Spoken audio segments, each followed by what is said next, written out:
गांव का नाम था देवपुर, जहां समय जैसे थम सा गया था। मिट्टी के घर, बैलगाड़ी की आवाजें और लोगों की सोच आज भी पुरानी थी। लेकिन इसी गांव में थी एक ऐसी औरत जिसने अपनी बुद्धि और चालाकी से न सिर्फ खुद को बल्कि पूरे गांव को बदल कर रख दिया। उसका नाम था रूपा। रूपा कोई आम औरत नहीं थी। उसका अंदाज, उसकी बात करने की शैली और हर बात में एक योजना छुपी होती थी। उम्र में वह करीब 35 साल की थी, लेकिन उसकी आंखों में जो चमक थी वह किसी युवा से कम नहीं लगती थी। रूपा का पति रमेश गांव का एक सीधा साधा आदमी था। खेती करता था और हर किसी पर भरोसा कर लेता था। लेकिन यही भरोसा उसकी सबसे बड़ी कमजोरी बन गया। एक दिन गांव के सरपंच ने रमेश से कहा कि वह अपनी जमीन उनके नाम कर दे। बदले में वो सरकारी योजना के तहत उसे शहर में काम दिलवा देंगे। रमेश मान गया। जब रूपा को यह बात पता चली तो उसके होश उड़ गए। वो समझ गई कि सरपंच कोई योजना नहीं बल्कि धोखा देने की कोशिश कर रहा है। उस रात रूपा ने रमेश से कहा, तुम जमीन किसी के नाम नहीं करोगे और जो भी कागज होंगे मुझे दिखाओ। रमेश को शुरू में बुरा लगा, लेकिन उसने रूपा की बात मानी। रूपा ने वह कागज पढ़े और अपनी चाल चली। अगले दिन वह खुद सरपंच के घर पहुंच गई। सरपंच जी, जमीन आपके नाम करने में कोई दिक्कत नहीं, लेकिन मेरी एक शर्त है। आप मुझे भी अपने उस शहर वाले काम में शामिल कर लीजिए।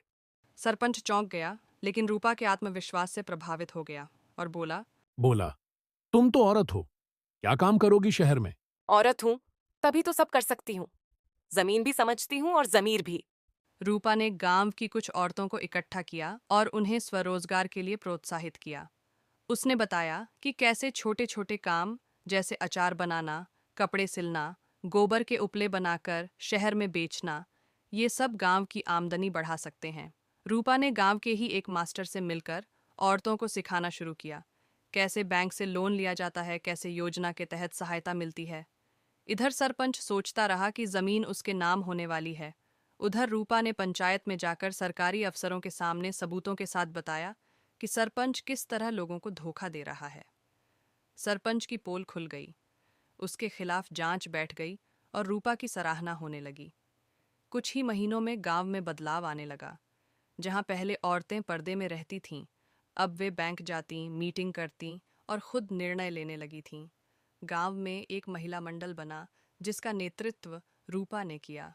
अब गांव के लोग उसे चालाक औरत कहते थे, कोई तारीफ में तो कोई जलन में। मगर रूपा को फर्क नहीं पड़ता था। उसे पता था कि उसकी चालाकी सिर्फ स्वार्थ के लिए नहीं, पूरे गांव के भले के लिए थी। एक दिन किसी ने उससे पूछा, रूपा, तुम्हें डर नहीं लगता था इतना कुछ करने में? वह मुस्कुराई और बोली, डर तो तब लगता था जब मैं चुप थी। अब जब बोलना सीख लिया है तो डर किस बात का। रूपा की कहानी यह साबित करती है कि चालाकी सिर्फ धोखे का नाम नहीं होती। जब बुद्धि और नीयत साफ हो तो वही चालाकी एक हथियार बन जाती है, बदलाव का, विकास का और आत्मसम्मान का।